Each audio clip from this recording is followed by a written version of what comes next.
শিক্ষার্থী বন্ধুরা, আর ফাউন্ডেশনের পক্ষ থেকে আমি রাসেল আহমেদ আপনাদের সবাইকে স্বাগতম জানাচ্ছি জুমলা টিউটোরিয়ালের সপ্তম পর্বে।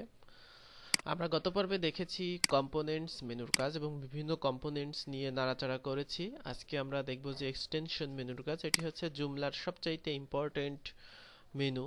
এখান থেকে আপনি জুমলা সাইটের অনেক কিছুই নিয়ন্ত্রণ করতে পারবেন, যেমন এক্সটেনশন থেকে বিভিন্ন এক্সটেনশন, অর্থাৎ আমরা ওয়ার্ডপ্রেসে প্লাগইন ব্যবহার করেছি বিভিন্ন ফিচার অ্যাড করার জন্য, যেমন বিভিন্ন সোশ্যাল বুক মার্কিং আনার জন্য, দেখা যাচ্ছে আমাদের ই কমার্স অ্যাড করার জন্য, বা দেখা যাচ্ছে জুমলাতে আমরা ওয়ার্ডপ্রেসে ফোরাম আনার জন্য বিবি প্রেস নামে একটা প্লাগইন ব্যবহার করেছি। তো জুমলাতেও এরকম অসংখ্য এক্সটেনশন আছে। এক্সটেনশনগুলো ডাউনলোড করতে পারবেন জুমলা এক্সটেনশন ডট জুমলা ডট অর্গ, অথবা জুমলা ডট অর্গে গিয়ে এক্সটেন্ড সেকশনে গিয়ে এখান থেকে এক্সটেনশন ডাইরেক্টরি এখানে ক্লিক করবেন। এইখানে ক্লিক করলে আপনি এক্সটেনশনগুলো দেখতে পারবেন। এখানে বিভিন্ন ক্যাটাগরিতে এক্সটেনশন আছে, দেখা যাচ্ছে এখানে 6407টা এক্সটেনশন বর্তমানে আছে। তো এখান থেকে এক্সটেনশনগুলো অনেক প্রকারের হয়, যেমন এখানে যেগুলো এম দেখা যাচ্ছে সেগুলো শুধুমাত্র মডুল, এবং এগুলো আছে কম্পোনেন্টস, এগুলো হচ্ছে মডুল। তারপরে এটা হচ্ছে প্লাগইন, অর্থাৎ এইটাতে ইনস্টল করলে এটা কম্পোনেন্ট, মডুল, প্লাগইন এই তিনটা ইনস্টল হবে। এছাড়াও স্পেসিফিক অ্যাড অন, অর্থাৎ এখানে স্পেসিফিক অ্যাড অন আছে, এই জিনিসগুলো আপনারা দেখে নেবেন ডাউনলোড করার সময়। তো এক্সটেনশন ব্যবহার করার নিয়ম হচ্ছে, এখান থেকে আপনি চাইলে এক্সটেনশনগুলো এখান থেকে দেখে নিতে পারেন যে এইখানে এক্সটেনশনগুলো আসলে কেমন হবে। সেক্ষেত্রে এখানে প্রথমে ক্লিক করতে হবে, তারপরে এখানে আপনি ভার্সন দেখতে পারবেন, এইটার রেটিং কেমন আছে সেটা দেখতে পারবেন। কম্পিটিবিলিটি, অর্থাৎ আপনার এই যে এক্সটেনশনটা, সেই এক্সটেনশনটা জুমলার কোন ভার্সনে চলবে সেটা। এছাড়াও লাইসেন্স, নন কমার্শিয়াল যেটা সেটা ফ্রি, এবং এইটা আপনি চাইলে এখান থেকে ডেমোতে ক্লিক করে এই যে এক্সটেনশনটা, সেই এক্সটেনশনটাতে আপনি ডেমো দেখে নিতে পারবেন যে এই যে মডুল এক্সটেনশনটা, এই মডুল এক্সটেনশনটার ডেমোটা দেখতে কেমন হবে।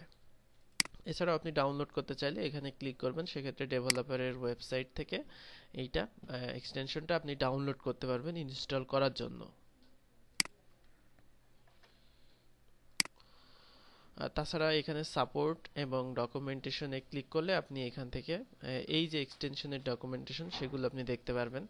এছাড়াও আপনি ইমেজে ক্লিক করে এখান থেকে আপনি দেখে নিতে পারেন যে এক্সটেনশনটার যে স্ক্রিনশটগুলো, সেই স্ক্রিনশটগুলো দেখতে কেমন হবে। এবং এইখানে খেয়াল করুন, এখানে এক্সটেনশনটা দেখানো হয়েছে। তো এখানে খেয়াল করুন এই যে যে স্লাইডারটা, সেই স্লাইডারটা এই স্মার্ট স্লাইডার এই এক্সটেনশনের। তো আপনি যদি এটা ব্যবহার করতে চান সেই ক্ষেত্রে আপনাকে এটা ডাউনলোড করতে হবে।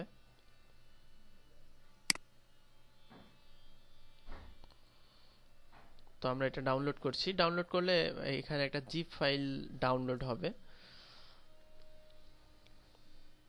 তো জিপ ফাইল ডাউনলোড হওয়ার পরে এরপরে আপনি এটা ইনস্টল করবেন। ইনস্টল করার জন্য এক্সটেনশন থেকে এক্সটেনশন ম্যানেজার এখানে ক্লিক করলে যে এক্সটেনশন ইনস্টলার আছে সেটা ওপেন হবে। তারপরে আপনি আপনার যে জিপ ফাইলটা, সেই জিপ ফাইলটা এখানে চিনিয়ে দিতে হবে। অনেক সময় দেখা যাচ্ছে জিপ ফাইলটা এক্সট্রাক্ট করতে হয়, আবার অনেক সময় দেখা যায় এক্সট্রাক্ট ছাড়া হয়। আপনারা এক্সট্রাক্ট করে দেখবেন, কারণ এর মধ্যে অনেক ডকুমেন্টেশন থাকতে পারে জিপ ফাইলের মধ্যে। তো আমরা এটা ইনস্টল করলাম, তো এখানে দেখাচ্ছে যে ইনস্টল মডুল ওয়াজ সাকসেসফুল। তো এটা ইনস্টল হয়েছে, আমরা এখান থেকে কনফার্ম হয়েছি। তো এছাড়াও আমরা দেখতে পারি যে এখান থেকে মডুল ম্যানেজার, মডুল ম্যানেজার যেহেতু এটা একটা মডুল, মডুল ম্যানেজারে গিয়ে আমরা দেখতে পারি যে স্মার্ট স্লাইডার এটা ইনস্টল হয়েছে কিনা। তো এটাকে অবশ্যই ইনস্টলের পরে এটাকে এনাবেল করতে হবে, অর্থাৎ এটা প্রথমে ডিসেবল থাকবে, তারপরে এটাকে এনাবেল করে নেবেন। তো এরপরে আমরা এই মডিউলটা ব্যবহার করার জন্য প্রস্তুত। তো এটা হচ্ছে এক্সটেনশন ইনস্টল। আমরা যদি আনইনস্টল করতে চাই কোনো এক্সটেনশনকে, সেক্ষেত্রে আমরা এখান থেকে যে কোনো এক্সটেনশন আনইনস্টল করতে পারি। এখান থেকে এক্সটেনশন থেকে এক্সটেনশন ম্যানেজার, আর এখান থেকে আমরা এখান থেকে যে কোনো এক্সটেনশনকে রিমুভ করে ফেলতে পারি। এখান থেকে আনইনস্টলে গেলেই যে কোনো এক্সটেনশনকে রিমুভ করতে পারি। তো আমরা যদি মডুল ব্যবহার করতে চাই, যেহেতু আমরা এই যে এক্সটেনশনটা ডাউনলোড করলাম এটা একটা মডুল, সেক্ষেত্রে আমরা এটাকে ব্যবহার করতে পারবো। তো এইটাকে ব্যবহার করতে হলে প্রথমে দেখবেন যে যে কোনো মডুল ইনস্টল করলে সেটা কিন্তু মডুল ম্যানেজারে চলে আসে ডিফল্ট ভাবে। তো আপনি এখান থেকে সিলেক্ট করে দিতে পারেন যে কোন সেকশনে আপনার এই এক্সটেনশনগুলো হবে। তো জুমলাতে যে মডিউল পজিশনগুলো আছে সেই পজিশনগুলো সম্পর্কে আপনাদের ধারণা নিতে হবে। তো এখানে দেখবেন যে আপনারা যেই থিম ব্যবহার করছেন সেই থিমে আমাদের এটা ব্যবহার করতে হবে। তো যে কোনো একটা জায়গাতে আমরা ব্যবহার করে দেখি।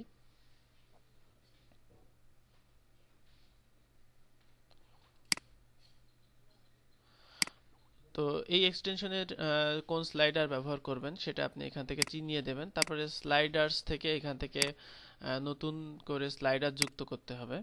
তো এখান থেকে আপনি চাইলে যে কোনো আপনার আর্টিকেল থাকলে সেই আর্টিকেলকে এখানে এমবেড করতে পারেন, এবং আর্টিকেলের সাথে অবশ্যই ইমেজ থাকতে হবে কারণ এখান থেকে ইমেজ হবে। তো এখানে ইমেজ সোর্স আপনি ডিফল্ট বা কাস্টম যে কোনো জায়গাতে, এগুলো কিন্তু এক্সটেনশনের অপশন, এগুলো আলাদা থাকতে পারে।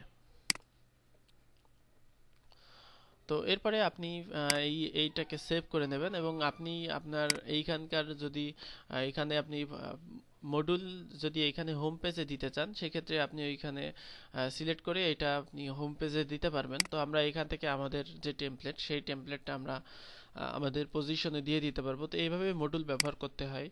তো আপনি এখানে মডিউলের বিভিন্ন অপশনগুলো পাবেন, সেই অপশনগুলো এখানে ব্যবহার করতে পারবেন। আমি মূলত এই টেমপ্লেটে ব্যবহার করা দেখাচ্ছি না এটা। যখন আমরা এটা যে কোনো এক্সটেনশন মডিউল ব্যবহার করব তখন দেখব যে এটা কোন পজিশনে আমরা দেব। আমরা জাস্ট এখানে শো করলাম যে কিভাবে মডিউলগুলো ইনস্টল করার পরে এগুলো ব্যবহার করতে হয়। তো এখান থেকে আপনি চাইলে নিউ এ গেলেও এখানে নতুন মডিউলের লিস্ট পাবেন। তো এইভাবেই এক্সটেনশনগুলো ইনস্টল করতে হয় বা এক্সটেনশনগুলো আনইনস্টল করতে হয়। আমরা নেক্সট টিউটোরিয়ালে দেখব যে কিভাবে মডিউল বা প্লাগইন এবং টেমপ্লেট, বিভিন্ন টেমপ্লেট ডাউনলোড করে সেগুলো আমরা ব্যবহার করতে পারি। তো ধন্যবাদ সবাইকে আজকে টিউটোরিয়াল দেখার জন্য।